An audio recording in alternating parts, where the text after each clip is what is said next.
Hi everyone, I'm Willowares, and today— Ah. Oh, whoa, it's Lemons! I wasn't expecting you for at least 2 more weeks. Well, what can I do for you, bud? Can you do a video on aberrations? Well, hold on, Lemmy. I've got a pretty big list here. I've got to get through Fae, oozes, oh, and— But it would make me happy. I just want to be happy. Just for once. Oh, Lemons. Lemons, don't cry. Morning, everyone. I'm Willowares, and today we're going to be crafting a big bad boss from one of the weirdest D&D types out there, Aberrations. These guys are the freaks, the outsiders, the I'm not like other monsters of D&D. Aberrations tend to be really interesting in lore, but when you actually run them at the table, if you aren't careful, they just end up being a big meatball that slaps you around with psychic damage. So today we're going to do 2 big things. We're going to highlight the best parts of some of my favorite aberrations and fix an area where I think they tend to fall a little flat. But first, let's crack our 9 eyes open and look into the nightmare soup and see what we're working with.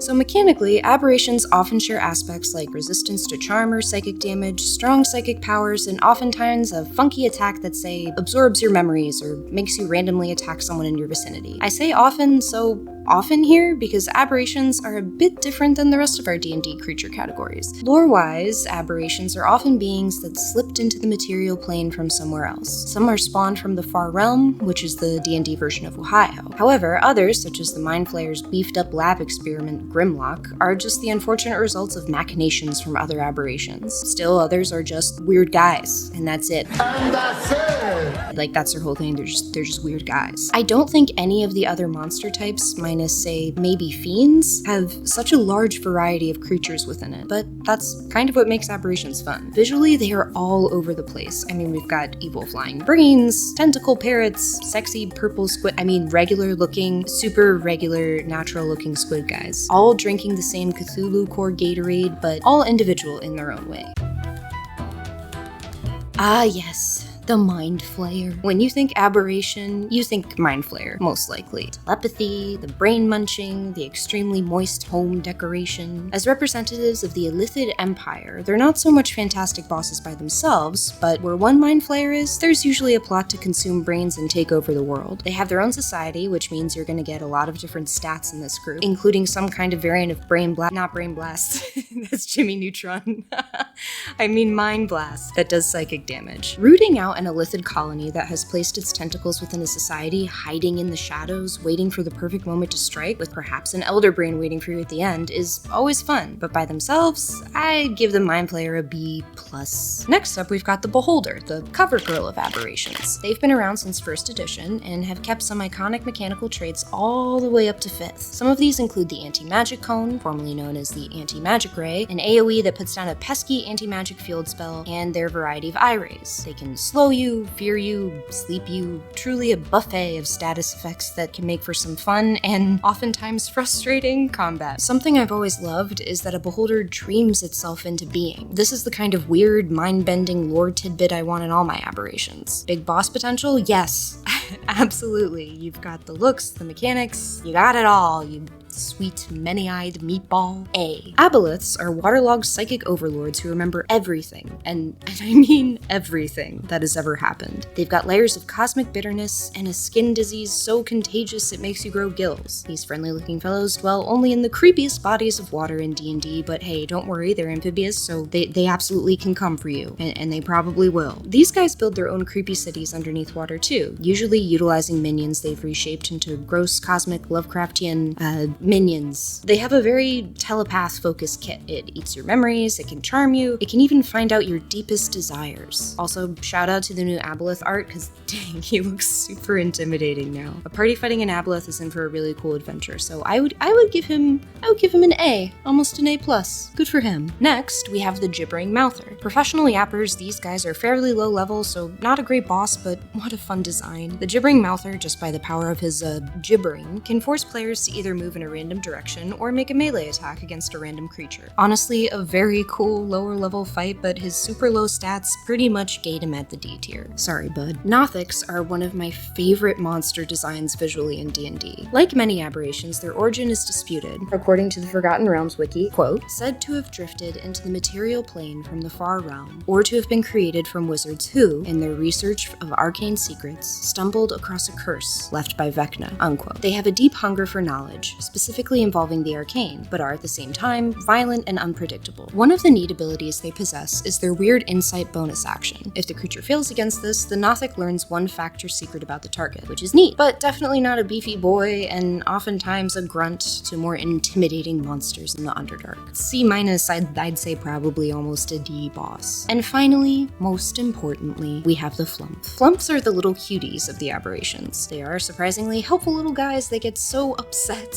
about the bad thoughts that they feel compelled to trauma dump at the nearest adventurer, which can be useful if you're scouting out the area. Possibly, probably the worst boss in existence. F-, minus all the way back to the Underdark. Sorry, lemons. That's okay. So in short, a huge piece of the aberration cake is taken up by the visceral, not the existential. Now, of course, a lot of that existential fear can be brought in by a good DM. Descriptors, music, scented candles, but I want to create a creature that really leans into the definition of aberrations in D&D, strange and unexpected. Now, of course, we have to acknowledge that the knownness of a lot of these creatures really does a disservice to them. For example, the first time I saw a beholder as just a little baby match, I was completely transfixed by it. I am by no means saying that these guys are boring. Aberrations are some of my favorite monsters in D&D, but coming up with something new that can still fit within the aberration family will be a refreshing challenge. Next, aberrations tend to be gross. Tentacles, slime, screaming mouths, and hey, that's good. It's really good. But true horror isn't just gross all the time. It can be existential. It's the, am I real? It's the, what if the sun doesn't come up because I forgot to tell it good night? Or why does the pothole at the end of my street seem to move 5 inches to the left every week? Aberrations at their best make you doubt the foundations of reality. The aboleth can scrape the depths of your mind, the gibbering mouther can force you to even hurt your party, and these things are super cool. But for the creature class that is supposed to be our resident weirdos, I think we can turn up the volume on strangeness, so to speak. Color Out of Space is a movie based on a Lovecraftian horror that does unknowable pretty well. A classic tale of a dude who just wants to farm, but a mysterious meteor just has to crash on his land. Make them a meteor. Meteor. Meteor. Meteor.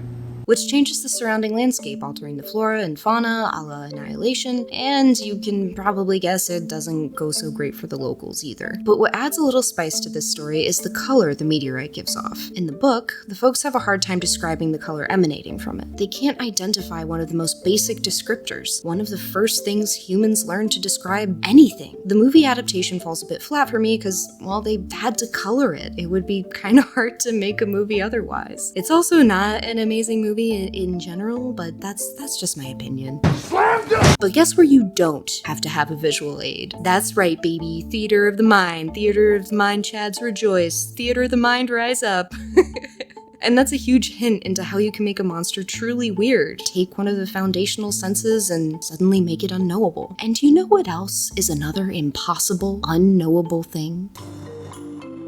The house from Encanto, a spiritual successor to the beloved animated film Monster House, is one of the most terrifying examples of sapient buildings, our generation's textbook example of abject horror. In the film, the house moves on its own, contributes to conversations and events in the story, and hides an uncle in its walls. It utilizes the idea of being bigger on the inside, only this time it's for each family member's world, reflecting a little bit of their personality while also showcasing whatever power they've been granted by the house. Because of this, the viewer automatically accepts the crazy twists and turns inside the house as the main character navigates it, which opens up the movie to have lots of crazy cool environments. But let's go to my absolute favorite living building, the Federal Bureau of Control's office, the oldest house. Control is a game that has absolutely mesmerizing environmental storytelling and imagery, all built on the ever-shifting foundation of its main setting, the oldest house. The main character navigates the office floors of the Federal Bureau of Control, but oftentimes the house seems to have a mind of its own, bending the laws of physics and space. One of my favorite moments of the game is when our character Jesse needs to traverse the ashtray maze. It's wonderful and unsettling all at the same time. And even outside the ashtray maze, seeing the normal behave abnormally is such a great way to scratch that aberration itch we were looking for. What I'm getting at here is the sense of space. These environments play with the character's sense of up, down, big, small, surprising, and disorienting all at the same time. Finally, I want to bring up a game that I hope at least some of you in the audience have tried. Labyrinth, not the worm labyrinth, is an interesting game because in a weird way it kind of tackles what that feeling would be like in a board game. Essentially, you start on the outer part of the dungeon where each of the section of the dungeon is a tile. At the start of each player's turn, they push one of the tiles out, replacing it with a new one at the bottom of the row. You have a goal to get to one of the specific treasures scattered throughout, but the board is always shifting, so it helps to think ahead. You might think you're one move away from your prize and then bam, someone comes in and mucks up your pathing. And it's a pretty neat little game. While of course it's not horror, it helps answer the question of how things like space can be moved around while also supporting the theme, a shifting, twisting labyrinth. The horror of physical spaces is something that hits at the foundation of who we are as people. Just look anywhere from Alice in Wonderland to the book House of Leaves. It's a theme that can resonate with any table. And what better way to celebrate our out-of-space creatures than an out-of-space space? I guess. Yeah, we're both in space. Anyway. If we want to build a fresh, big, bad aberration, here's the final recipe. Still gross, still inspiring and interesting fight mechanics-wise, and finally, something we can't quite put our finger on. So, let's see what we can cook. Oh, lemons. Lemons, can you move? Thanks, bud. There once was a woman who lived at the edge of town. It is said that one night, a fragment from what she thought was a star fell down her chimney, but as it lay in her hearth, it didn't give off light. Instead, a voice crawled out from the cinders. "Where am I?" it asked. You are in my home," she responded. Try as she might, she couldn't quite look into the fireplace. It suddenly seemed so far away. "Where are you?" it asked. Only this time, she could feel the floorboards stretch underneath her, endless towards the dark horizon, while at the same time shrinking into a pinprick. "I'm home," it said, as the wood creaked and yawned, glass shattered and reformed, and the stones started to fill her screaming mouth. "I am home." The breathing corridor is a rare, intelligent creature that turns itself into an area, if it's a hallway, a room, even a staircase. Like any regular room, it will appear to be made of whatever material is appropriate for the situation. A rich manor, paneled wooden walls, or perhaps a deep dungeon made of rough stone. If one places their ear against the wall, it will indeed feel solid, but the sense that something is shifting and changing underneath the surface is palpable. Being more opportunistic beings, a breathing corridor tends to latch onto sections of a pre-existing dungeon, luring unsuspecting adventurers inside by mimicking its surroundings. Chopping, burning, or destroying the wall of a breathing corridor will lead the player back to the room that they were in previously. They have a very strange diet, and that is whatever interests them the most. Secrets, stories, tears, but mostly breathing corridors love to feast on the fear of feeling trapped. Thus, they will wait until their victims are at their most fearful to consume them. Breathing corridors will even allow other creatures to live inside of it, provided they add to the overall fear flavor and terrorize their victims accordingly. Older corridors can project themselves to be sprawling mazes going on for what seems like forever. They can make one room seem to go on,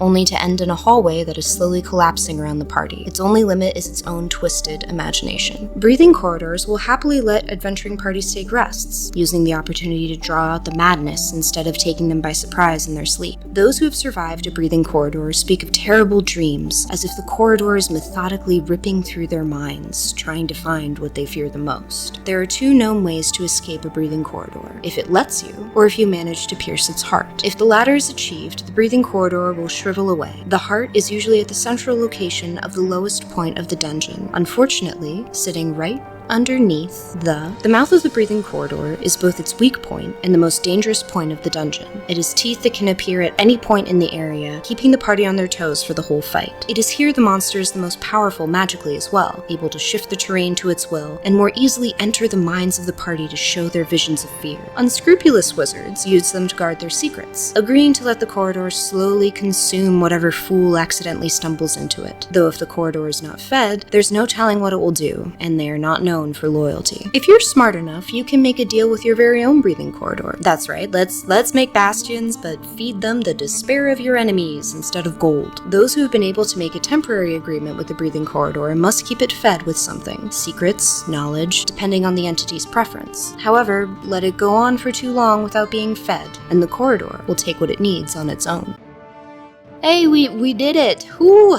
Oh my goodness, we did it. I'm feeling pretty cozy in our growing flesh house. How about you? And it's all for you, baby! Here's the big beautiful art and some rooms. Ooh, look at that! Some rooms as well. And stat block. You can download in the description for free. For 0 down payment. Don't tell the bank that we did this. Completely free. Just for you. Congrats on your new home. If the breathing corridor sounds like a good long-term real estate investment, I have some extra rooms designed just for my Patreon if you'd like those as well. You can find the link for that and all of that stuff in the description under the subscribe and like button. And hey, if you'd like to click those, I don't think they'd try to click back. At least I hope so. Oh, and tell me about your favorite unknowableness, your favorite cryptid, legend, fact, whatever. I love hearing about the unknown. And thank you so much for sticking through my video, everybody. And thank you so much to everybody who's commented, liked, shared, all that jazz. It means a lot, and I'm so excited to hear some of you are already planning on putting some of this stuff in your games. Once again, thanks, and I'll see you the week after next. Goodbye! Goodbye!